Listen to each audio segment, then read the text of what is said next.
हाय, मैं मनीषा हूँ और मैं दिल्ली में रहती हूँ। शादी से पहले पता है घर पे रहने का मन ही नहीं करता था। ऐसा लगता था कि पता नहीं इस घर से कब निकलूँ, कहाँ जाऊँ, क्या करूँ यार। सारा टाइम घर पे रहो और घर का काम करो।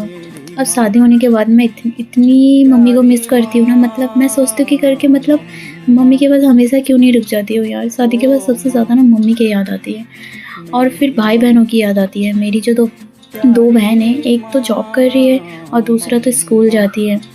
तो उससे तो थोड़ी बहुत नोक-झोंक तो होती है। मझली वाली बहन से पहले मेरी इतनी लड़ाई होती थी बचपन में, इतनी लड़ाई होती थी, मतलब किताब किताब को लेके, कपड़ों को लेके, चप्पल को लेके हर एक चीज़ से लड़ाई होती है। और जब ससुराल में अकेले बैठे रहो ना, तो वो सारी चीज़ें इतनी याद आती है ना, कभी-कभी तो याद आते-आते रो देती हूँ, आँखों से आँसू आ जाते हैं, पर कोई नहीं। अब ऐसे लगता है कि करके हम इतने जल्दी क्यों बड़े हो गए, इतने दूर हो गए एक-दूसरे से।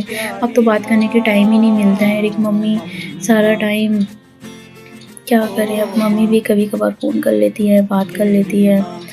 बस अब मम्मी के पास हम जितना भी जाएँ ना, सच बोलूँ, मन ही नहीं करता है कि करके वहाँ से आओ। ऐसा लगता है कि हम अपनी मम्मी के पास ही रहें, ऐसा मन करता है यार। अब शादी हो गई, अब तो आना ही पड़ेगा।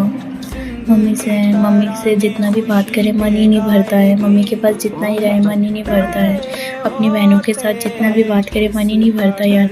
और पहले हम इतने परेशान होते थे एक-दूसरे से, सोचते थे कि करके ये चली क्यों नहीं जाती, ये रह क्यों नहीं ऐसे लड़ाई करते थे ना, हम एक-दूसरे को हम बर्दाश्त ही नहीं कर पाते थे। और अब हम एक-दूसरे को इतना मिस करते हैं ना, क्या बताऊँ यार। ऐसा लगता है कि करके काश वो बचपन वाला दिन आ जाए यार।